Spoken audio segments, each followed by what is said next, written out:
ये कहानी है लीसा नामी लड़की की, जिसके घर एक दिन किसी आदमी ने घुसकर उसकी मॉम को बुरी तरह काट कर मार डाला। लीसा ने अपने आप को छुपाकर तो बचा लिया, लेकिन उस दिन के बाद से वो डरी सहमी रहने लगी। लीसा के डैड ने जिससे दोबारा शादी की, ये नहीं लीसा की स्टेप मदर, उनका भी रवैया लीसा से कुछ अच्छा नहीं था। हाँ, अलबत्ता उसकी बेटी यानी लीसा की स्टेप सिस्टर उसके साथ काफी अच्छी थी, पर लीसा अपनी स्टेप सिस्टर से भी घुल मिल नहीं पाई। लीसा ने ज्यादा टाइम अपना कब्रिस्तान में बिताना शुरू कर दिया, जहाँ उसकी मॉम की कब्र थी। वो यहाँ एक जवान लड़की की कब्र पर बैठकर उससे अपने दुख बांटा करती थी। जो लड़का काफी पहले मर गया था। जब वो जिंदा था तब वो एक म्यूजिशियन हुआ करता था। इस लड़के को जिस लड़की से प्यार हुआ उसने इसे धोखा दे दिया, जिसके गम में वो इसी कब्रिस्तान में आकर बैठा हुआ था कि रात में तूफान में चमकने वाली ग्रीन कलर की बिजली उस पर गिर जाती है और ऐसे वो मर जाता है। इतने सालों में लीसा ही वो पहली लड़की थी जो उसके ग्रेव पर आकर उससे बातें करती थी। दिखाया जाता है कि आज लीसा ने अपनी सिस्टर के साथ एक पार्टी में जाना था। लीसा जब तैयार हो रही होती है तो उसकी बहन उससे कहती है कि तुम मेरे टैनिंग बेड में जाकर अपने आप को थोड़ा टैन कर लो, अपनी बॉडी को थोड़ा डार्क कर लो। उसकी बात मानकर लीसा चाहती तो है, लेकिन इस बेड में थोड़ी खराबी थी। लीसा को इस बेड में लेटने पे करंट लगता है। अलबत्ता वो फिर भी पार्टी में चली जाती है, जहाँ उसकी बहन तो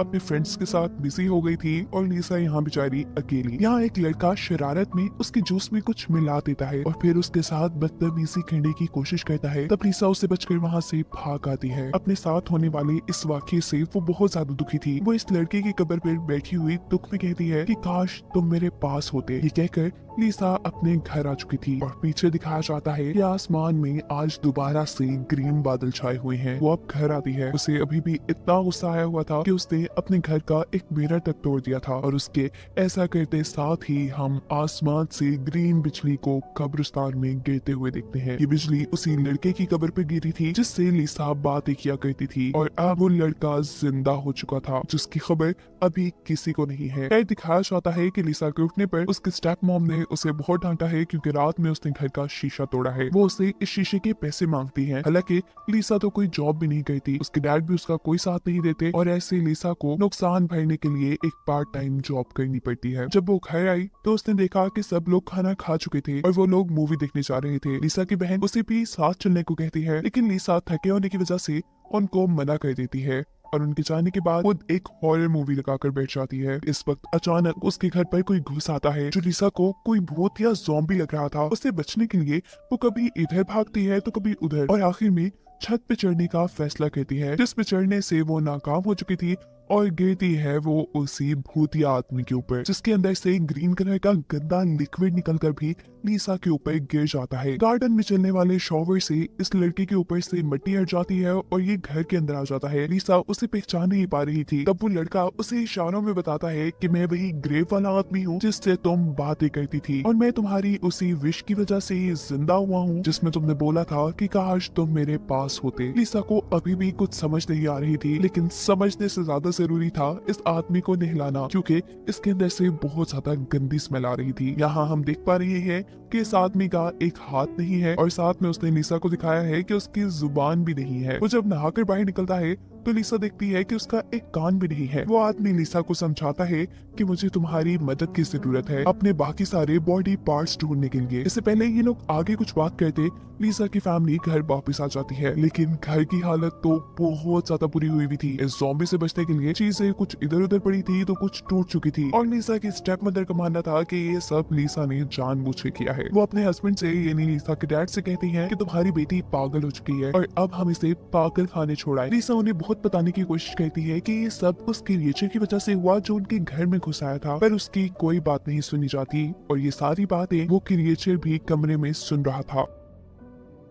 जिसके बाद लीसा बेचारी रोते रोते सो जाती है और वो क्रिएचर लीसा की कबर्ड पे सो जाता है। सुबह होने पर वो क्रिएचर खुद ही लीसा को एक ड्रेस देता है जिसे पहनकर वो काफी कॉन्फिडेंस के साथ आज कॉलेज आई थी, क्योंकि आज पहली मर्तबा उसे फील हो रहा था वो अकेली नहीं है, उसका भी कोई साथी इस दुनिया में है। यहाँ वो लड़का जो लीसा को पसंद किया करता था वो भी लीसा से बात करने की कोशिश करता है, लेकिन इस जगह लीसा की बहन आकर उस लड़के को लीसा से दूर कर देती है, क्योंकि उसका मानना है कि ये लड़का लीसा के लिए अच्छा नहीं है। खैर, अब सीन कट होकर अगले दिन हमें दिखाया जाता है कि जब लीसा की मॉम खाना खा रही थी तो उस टाइम गुस्से में वो क्रिएचर लीसा की मॉम के खाने में एक कीड़ा डाल देता है, क्योंकि उसे लीसा की मॉम बिल्कुल नहीं पसंद आई थी।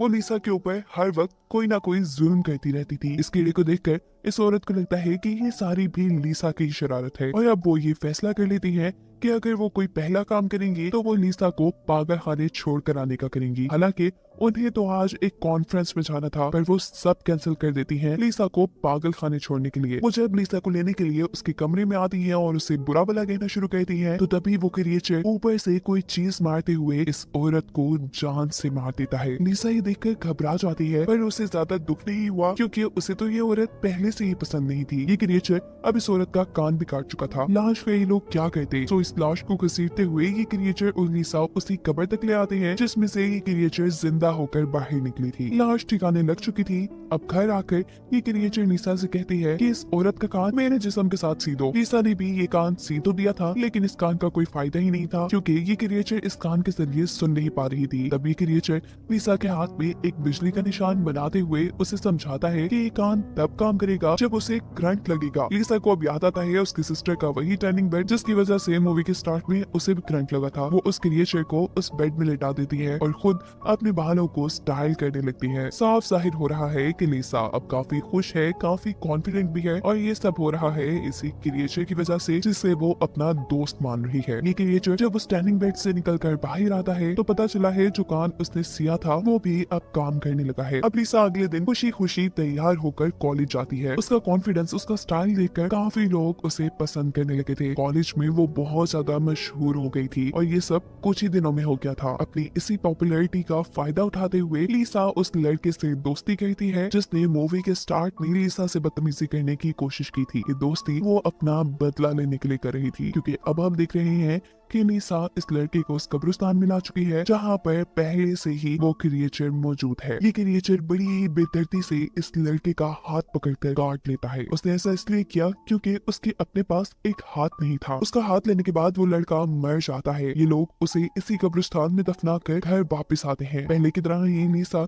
इस हाथ को इस क्रिएचर के बाजू के साथ सी देती है, जिसके बाद क्रिएचर करंट लेने के लिए टैनिंग बेड में लेटती है और उसका ये हाथ भी किसी आम इंसान के हाथ की तरह काम करने लग जाता है। हाथ ठीक हो जाने के बाद ये लड़का लीसा के लिए पियानो बजाता है क्योंकि ये बात तो हम जानते ही हैं कि वो पिछली जिंदगी में एक म्यूजिशियन था। लीसा इस सब से बहुत ज्यादा खुश थी। आहिस्ता आहिस्ता ये लोग अच्छे दोस्त भी बन चुके थे और काफी करीब भी आ चुके थे। लीसा इस चीज से बहुत खुश थी, जबकि दूसरी तरफ उसके घर वाले बहुत ज्यादा परेशान थे क्योंकि उसकी मॉम का काफी दिन से कुछ पता नहीं था। पहले तो उसके डैड और उसकी बहन को लगता था कि उसकी मॉम एक कॉन्फ्रेंस में गई है, लेकिन जब काफी दिन वो वहाँ से नहीं लौटी और इन लोगों ने पता करवाया तो मालूम हुआ कि वो तो उस कॉन्फ्रेंस में गई ही नहीं। लीसा के डैड अब इस सारी बात की खबर पुलिस को कर चुके थे और इस चीज ने लीसा को भी परेशान कर दिया था। वो इस लड़के से कहती है कि हमने 2 मर्डर किए हैं, तुम तो एक क्रिएचर हो, तुम्हें कौन पकड़ेगा और मुझे पुलिस छोड़ेगी नहीं। आज नहीं तो कल मुझे पुलिस पकड़ लेगी और कुछ दिनों बाद शायद मुझे फांसी भी हो जाए। वो लड़के से कहती है पर मैं मरने से पहले अपनी एक तो ख्वाहिश पूरी करना चाहती हूँ, जिसमें से एक थी कि मैं अपना एक दिन अपने फ्रेंड के साथ गुजारना चाहती हूँ। यही सोचते हुए वो अपने कॉलेज आती है तो वहाँ जाकर उसे पता चला है कि उसका फ्रेंड आज आया ही नहीं। साथ ही उसके दूसरे क्लास वालों के भी मरने की खबर यहाँ फैल चुकी है, यानी उसी लड़के के मरने की खबर जिसे लीसा और उस क्रिएचर ने मारा था, जिसकी इन्वेस्टिगेशन करने के लिए पुलिस भी कॉलेज आई थी। काफी सारे लोगों को शक लीसा पे था क्योंकि आखिरी पार्टी में इस लड़के ने लीसा की ड्रिंक पे कुछ मिलाया भी था और उसके साथ बदतमीजी करने की भी कोशिश की थी। इसलिए काफी लोगों को शक था कि उसके मरने के पीछे लीसा का ही हाथ होगा, लेकिन पुलिस को इन्वेस्टिगेशन करने पर कोई सुराग नहीं मिलता और ऐसे लीसा बच जाती है। दूसरी तरफ दिखाया जा रहा है कि वो क्रिएचर भी अब घर से बाहर निकल गई है। एक आदमी को डरा डरू कर उसने उसके कपड़े ले लिए हैं और दूसरे आदमी को डरा कर वो उसकी कार ले चुका था। वो दुनिया की अब खुली हवाओं का मजा लेना चाहता था। वो ऐसे ही सड़कों पे घूम रहा था कि उसे सड़क पर ही लीसा मिल जाती है जो अपने फ्रेंड के घर जाना चाह रही थी। एक क्रिएचर लीसा को अपनी कार में बिठाकर उसके फ्रेंड के घर ले आता है। यहाँ आने पर उसे पता चला था कि उसकी बहन भी उसके फ्रेंड के घर पे ही थी, जो देख लीसा को काफी गुस्सा आ जाता है और लीसा का बदला लेने के लिए अब ये क्रिएचर लीसा के दोस्त के ऊपर ही हमला कर देता है। वो उसके जिस्म के हिस्सों को काटते हुए उसे मार चुका था और अब वो लीसा की बहन पे भी हमला करने वाला था, लेकिन लीसा उसे रोक देती है। जिसके बाद ये क्रिएचर अपनी कार लेकर यहाँ से चला गया और लीसा अपनी बहन को लेकर अपने फ्रेंड के घर से निकल आई। उस क्रिएचर का पीछा करते करते लीसा भी अब कब्रिस्तान में आ चुकी थी। जहाँ आते ही मौका पाकर लीसा की बहन उससे बचकर भाग जाती है और इस वक्त पर लीसा को ख्याल आता है कि वो क्रिएचर उसे बुरी तरह फंसा चुका है। उसने 3 मर्डर कर दिए हैं जिसका इल्जाम लिसा पर ही जाएगा और इस गुस्से में वो इस क्रिएचर को ही खत्म करने का सोचती है। वो पीछे से उस पर वार करने आ ही रही थी पर आखिर वो उसे नहीं मार पाती क्योंकि एक अकेला वो ही उसका दोस्त था। वो यहाँ इस क्रिएचर को बता देती है कि मैं तुम्हें बहुत पसंद करती हूँ, जिसके बाद ये लोग घर आ जाते हैं। लिसा यहाँ पर एक और मर्तबा इस आदमी के जिस्म के हिस्सों को सीती है और फिर से ये लोग उसे शॉक ट्रीटमेंट देते हैं, जिसके बाद अब ये क्रिएचर काफी खुश नजर आ रही थी।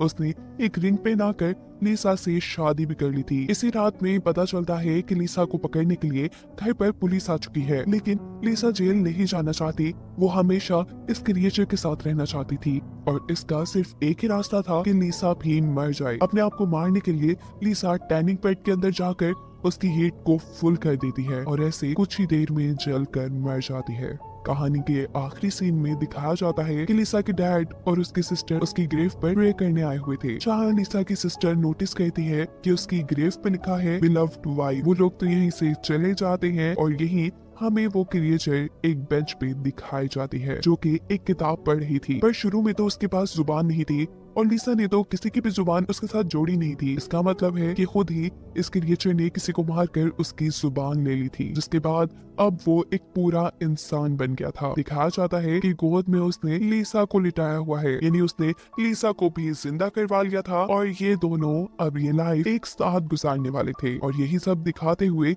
ये कहानी यहाँ खत्म हो जाती है।